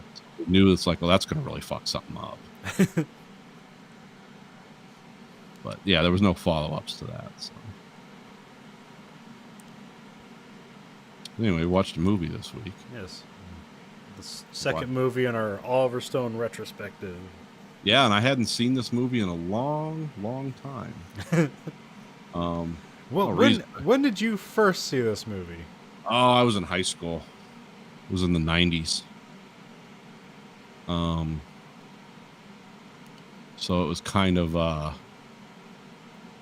at that time, I remember it didn't really resonate with me a whole lot. Yeah. I kind of like the Michael Douglas, you know, because I mean, you got his dialogue in this movie. It's all that hard dick talk, you know, about greed is good, and you know, there's no Slitting throats. yeah, it's all that kind of talk, which was all over the Wolf of Wall Street and everything. I mean, everything. It seemed to come from this movie. This is a lot. There's a lot of that. What do they call that? Mammoth speak. Yeah. Where it's guys, like I said, I just call it hard dick talk. It's like, yeah, we're gonna fuck them up.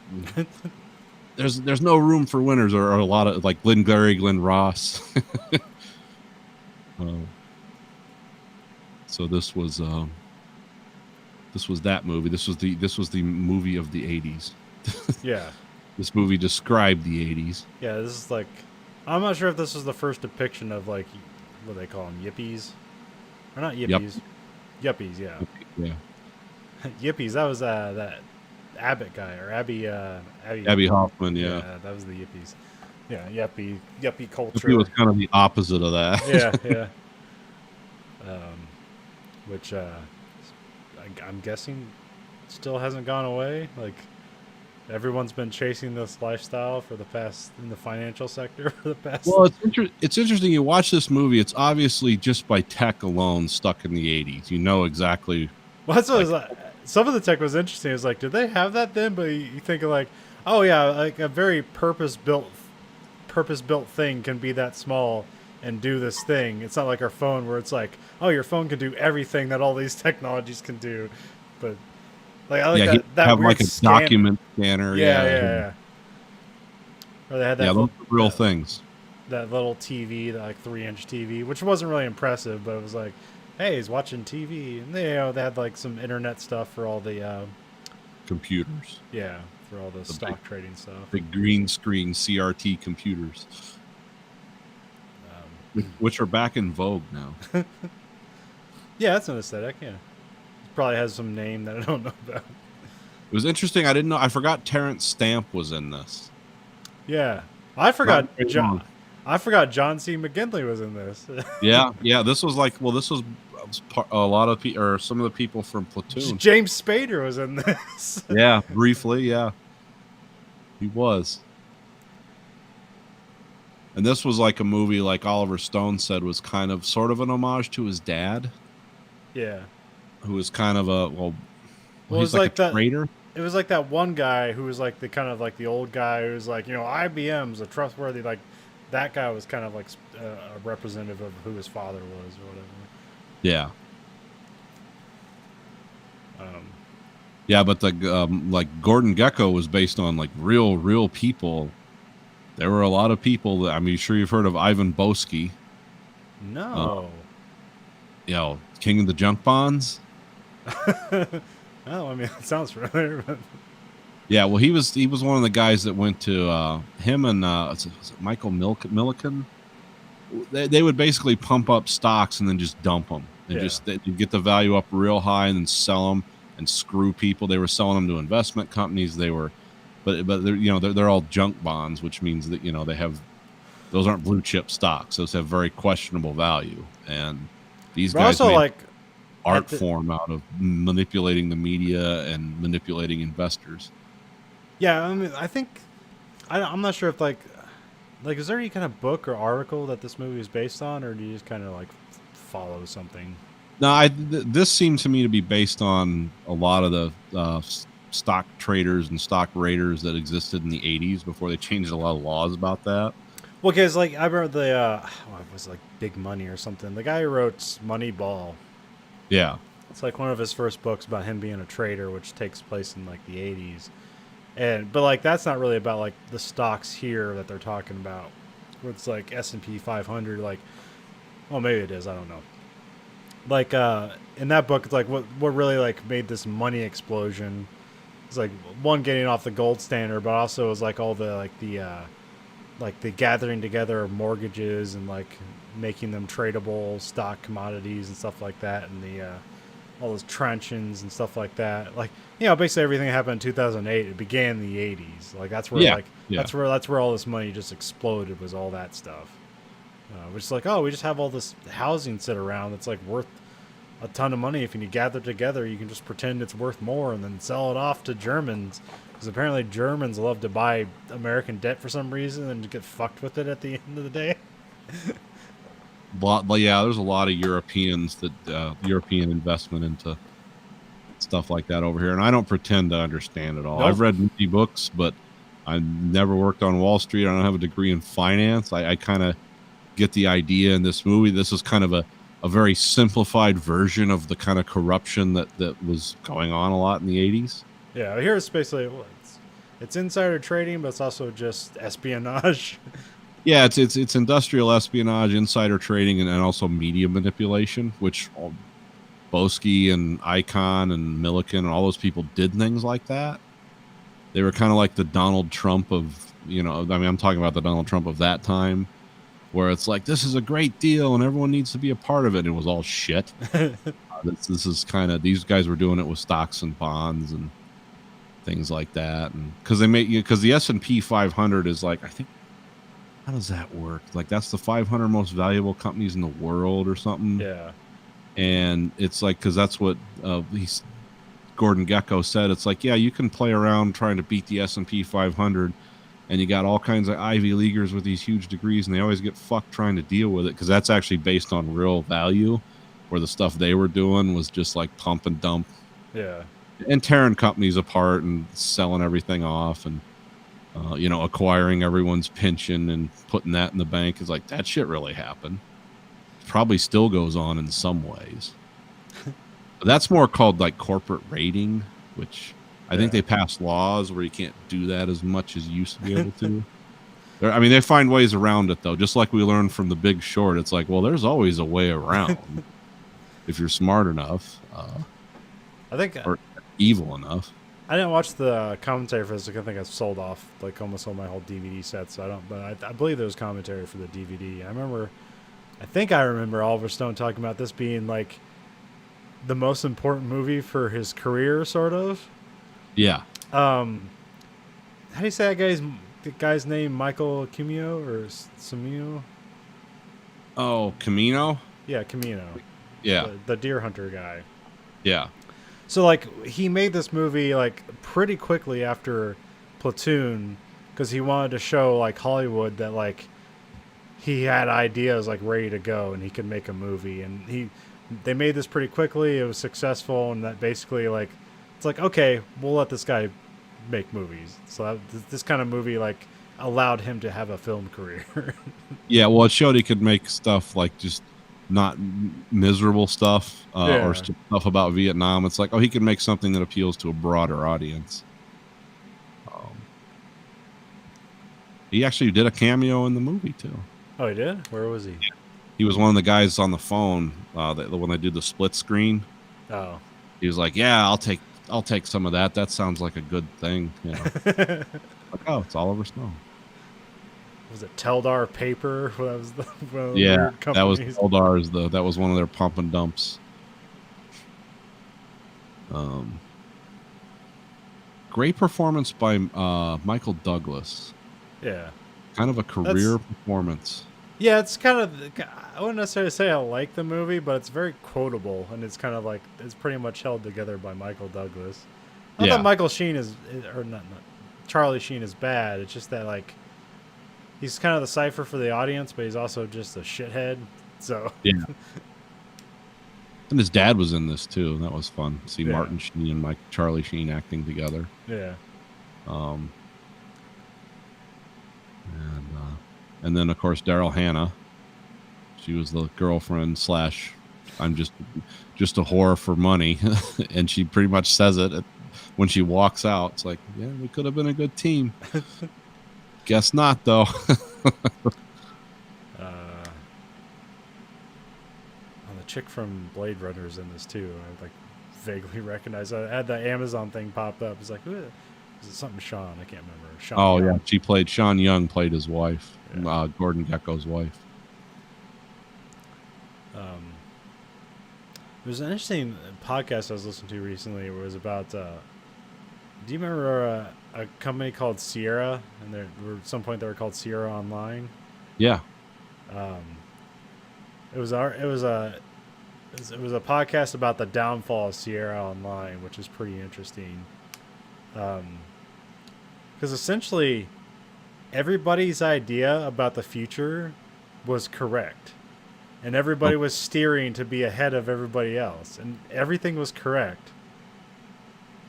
But they were just like they got that they were too ahead of their time, and everything fell apart. And like their business partner was just a complete sham. Oh, okay. And like it was like a weird so Sierra Online was acquired by something called like CUC Corporation or whatever. It was Cuck essentially. Okay, interesting. And they basically like their business model is weird. It's essentially a Groupon. It was like you bought into this membership, and then you would get deals on things as like everybody bought the same thing, and then like, you would just get deals on shit to buy. And it was just you to get gathered together. Oh, so they were trying to create their own weird hothouse economy / lower the price by increasing demand stuff. Okay. But like, and like, and then they were at some point they sold off to another company. And everybody, because they were like acquiring all these other developers because they were a game developer. They had this like online front that was basically like what you would see today with social media and like a combination of Amazon. Like they did all this shit before anybody else, and they were just like, but the world wasn't ready yet, but like one of the deals, like this other investment group came in, like bought the company for like $1 billion or something like that. But like they made a deal where like the guy from CUC like said one of the stipulations of the deal is that like they couldn't look at his books. Okay, that sounds straight up. Yeah, red flag. But this guy is like, oh, this is too good. Like we got to take advantage of this. Like I don't care, whatever. Like. But then at some point they needed to report to the SEC, so I was like, "Hey, we need to look at your books." And like, okay, and then and there was another funny thing where like they go to the CUC and there's only like 12 people working there, and then like what they assumed is like, "Hey, look at all these hardworking people. Like, there's only 12 people working here. Look at the work they get done." It's like, oh, it's just all fraud. Yeah, it's not hard work. It's in Village. Yeah. And apparently what they were doing is that there was like a free year trial to sign up with CUC, and they just counted all those free trials as like income.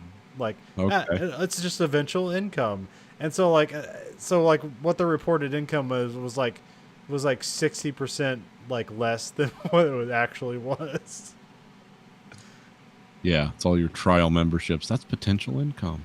And then there was a hostile takeover of the company, and Ken Williams ends up getting ousted, and then Roberta Williams, who is like the chief game maker, I think they're husband and wife, and then she's eventually just ousted out because they just like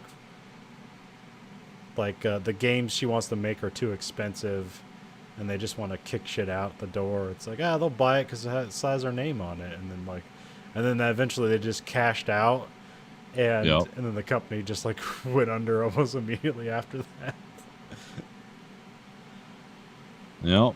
Yeah, that's the kind of stuff that's more like Silicon Valley tech fraud, but it's the same. It happened around that was kind of like the first like internet bubble burst. Like that was kind of around when that happened. But it was just it was interesting to see because like the guy, his name's Forbes, the guy who was the head of CUC, and like all his ideas about like, oh, we need to buy up all these other game developers and just have them under one umbrella. Like what he was doing, he was like everybody just did that now. Like that's what they do now. He was like, he was ahead of his time. Like his business ideology was correct. It's just like what he was doing on the other end was just fraud. Yeah, he had good ideas backed by fraud, Yeah. backed by a Ponzi scheme, essentially. Yeah. And It's then like, well, if it pays off, no one will know, but it doesn't pay off, and then off to prison we go. and then like Roberta Williams is like making these high-tech games and pushing that envelope.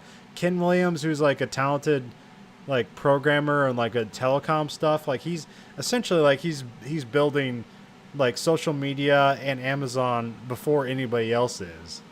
Yeah. And actually had an opportunity to like work for Amazon, but like went somewhere else. Yeah. But he like they said in the thing, like he is a millionaire who ended up being a millionaire. So he, it's not really a sad story for the Williams, but it was sad to see the company they made just explode.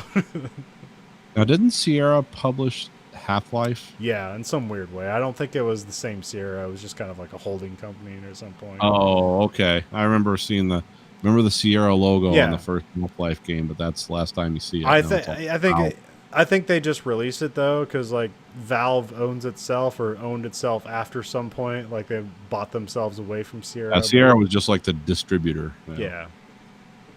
Because I don't think Sierra exists in any form. Well, it probably does, but as far as I know, it doesn't exist in any form currently. Yeah, who knows with that? Well, I mean, like Atari technically still exists, but like Atari isn't Atari. It's just a name. Yeah. It's like so many years later after its failed project, it's still like, well, people know the name Atari. Stick that name on it. Yeah, it's mostly associated with failure, but hey, we remember it was the coolest thing in the world. I remember Blade Runner had the giant Atari logos, Yeah. and then Blade Runner 2049 did the same thing. This was the timeline where Atari was continued to be successful. Well, and then also the main guy drove a Peugeot, which, they still exist, but they're not like a major car maker anymore. Yeah. Do they still make cars? Oh, yeah, I guess they do. I'm thinking They of... brand them under that name. I think I'm... That's all part of Chrysler Group now. Yeah. Well, I'm thinking of Saab. That's who I was thinking of. Saab, yeah. Also, like Peugeot is almost like Mitsubishi, where like they're just some weird conglomerate. Like they make everything if you really look into it. Yeah. It's like they also make cars, but they also make microwaves and other shit. And construction equipment. Yeah. Yeah.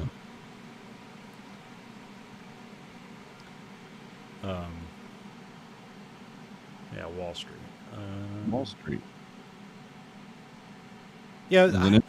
I An wonder how like interesting- people took it at the time, because now it just seems like, oh yeah, this is what they do. It's like our imagination of like Wall Street really hasn't changed, because whenever things go to shit, it's like, oh, these cruel, unimaginative people did like the least thing possible and made the most money, and they get celebrated for it until they're criminals. But of course, these people never go to jail. So Yeah. No, there's I mean, I read some reviews at the time, because I always do these retrospective reviews, and people were, then as now, it's like, well, no surprises here. Great performances from, interesting story, good performance by, Michael Douglas. But yeah, all this shit's real. And remember the speech he gives at the end when he's talking to him, because he was trying to talk his dad and the other union leaders into selling the company to him, and he figured out he was going to fuck them. And he says, the same thing that goes on now. It's like, well, yeah, 1% of the people own half the wealth in this country. Most people aren't worth anything. And it's like all the stuff he was saying in 1988 or 87, whenever this came out, is still true today. It has not changed. I think it takes place in 85, but like it came out in 87. Okay. Well, either way, it's like the stuff that Gordon Gekko's naming off at the end. It's like, yeah, that's true. Yeah. I never watched the follow-up to this. Yeah, maybe we will. I don't know. Nathan was trying to impose some limitations on this. Like, let's not watch every Oliver Stone film he directed. Yeah. But we'll see. Yeah, I mean, we can go as long as you want to. Well, I don't know, it's like, should we watch U-Turn? Like, maybe. I think that's like kind of an interesting failure, but he didn't write it, but he did direct it. Yeah, that's one of those slam cut movies from the 90s. But like but I think you wanted to avoid the sequel because he didn't write the sequel; he just directed it. Yeah. I really want to stick to like, where does Oliver Stone come through this picture?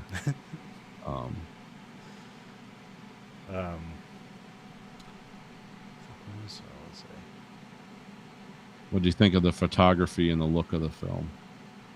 I I don't know. It seemed a little straightforward. There was some interesting Yeah. stuff, but it Uh, kind uh, of slid in there. Yeah, I don't know. I wasn't necessarily impressed anything by the cinematography. It just kind of like it was that look of the '80s. Yeah. But, I don't know. Some of the helicopter shots and like the looking up at the building stuff like that was interesting, but like that's been done like lots, so it wasn't necessarily new or anything. You like seeing the World Trade Centers all the time? Kind of sad. Like, oh yeah, those things existed at one time. The thing I was going to talk about is like how weird the ending is. Like the first time you watch that movie, it's like this is weird and out of place, but like I guess it's a conclusion. And shouldn't he be in jail? And then like when he shows the wire and stuff like that, it's like oh.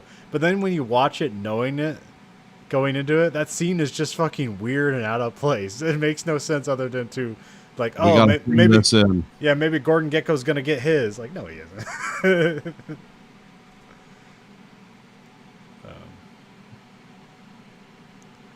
But yeah, that was there was a few.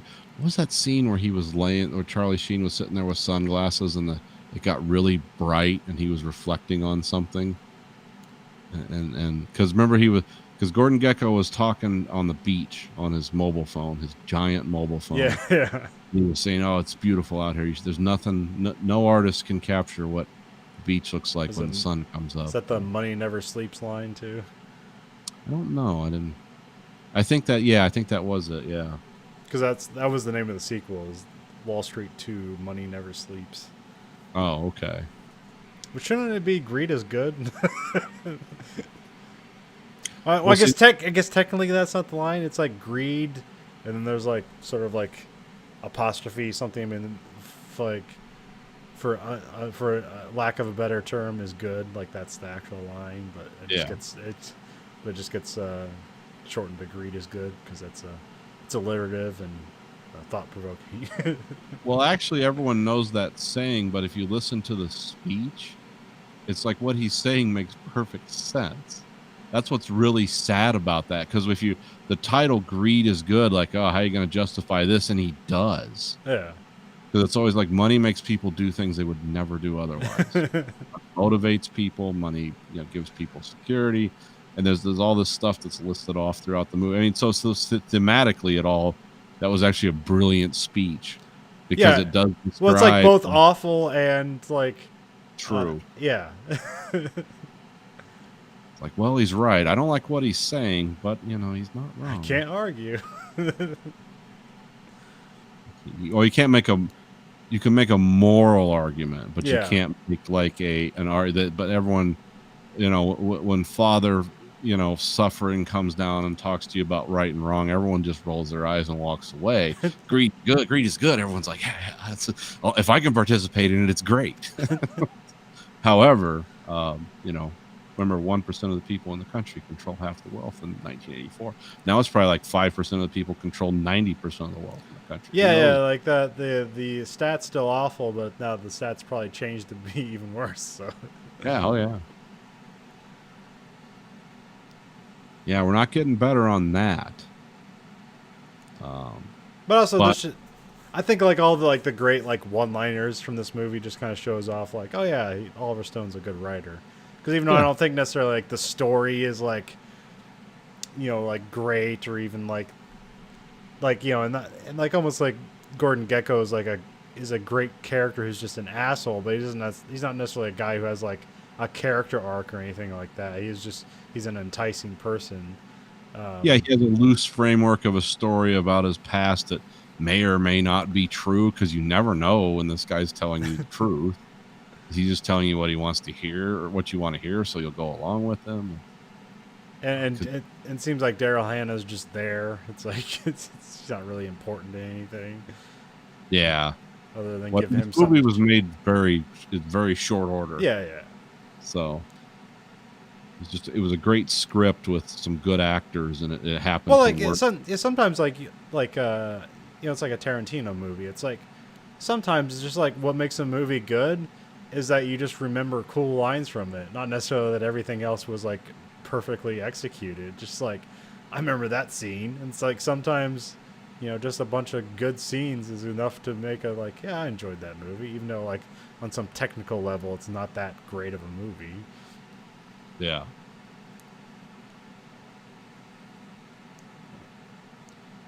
Yeah, I'm trying to. There was something that happened when this movie came out. I don't know. It happened in 1987, but it was like the largest single day drop in stock value since Oh, the is that break. Black Friday or Black Monday, I think Yeah, it yeah. was. Yeah, because I know this movie came out like when that was going on, and that sort of like, oh, it's in the zeitgeist now.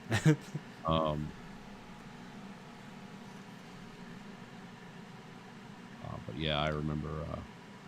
I know that happened, at the same time. That was just a bunch of like, I forget what the origins of that was. But yeah, that was so that was But, another like, reason movies remembered. No, I also think this showed off Oliver Stone's like kind of range. Yeah, Like he can do more than just like depressing violence. movies. Yeah, yeah. There wasn't a lot of violence in this movie. Like I said, just a lot of that tough guy talk. But like I almost want to compare it to Scarface, which is like another movie with like a lot of great lines and moments and stuff like that. Although I think Scarface is better. I know he didn't direct it, but he wrote the script. Yeah, And that's a script full of like cool lines and stuff. And so is this one, but yeah. There's a lot of Oliver Stone has a gift for, and so does Quentin Tarantino for conversation yeah. between characters. It really, even though it's kind of like, well, who has this many good lines in their real life? No one, but it just draws you in a little bit. And it's a fun. It's like a sing-songy narrative. It's like, oh, I could see people talking like this. I mean, nobody talks this smoothly all the time, or says things this cool all the time. But it's more believable than just a lot of, stilted dialogue and moralizing and things like that. That doesn't really go on a lot in this. I mean, it's like something's wrong. The characters know it's wrong, and they act accordingly. And the people doing the bad things, they always have a reason. It's like, well, this is why this has to happen. This is how the world works. So, yeah, definitely a movie of its time. And there's a weird transition somewhere. There's like a weird kind of like dark techno track in there somewhere. Yeah. I was like, what the fuck's that song? I can find it. I can't remember, but it was. I don't think I've heard that song before. Yeah. I think it's like when he's falling around the guy on his motorcycle.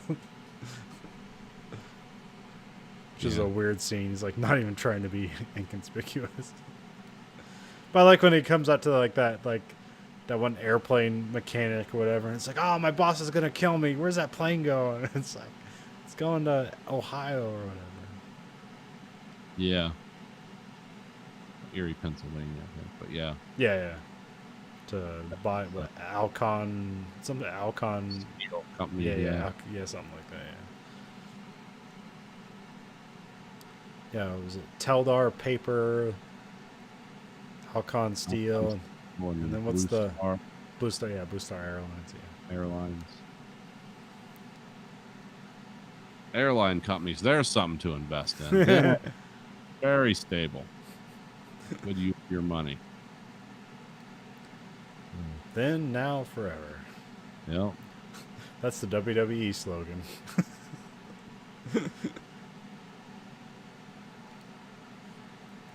Oh, that was interesting. There's a wrestling guy who died recently, Pat Patterson, which I only known him as a crony character on WWE for Vince McMahon. Yeah. And then I was listening to Wrestling Observer Radio, and he's kind of doing an obituary for it because Dave Meltzer just knows everything about wrestling history. And I didn't know that he was like the first openly gay wrestler. Oh, really? Yeah, and that was like in the fucking like 70s and shit.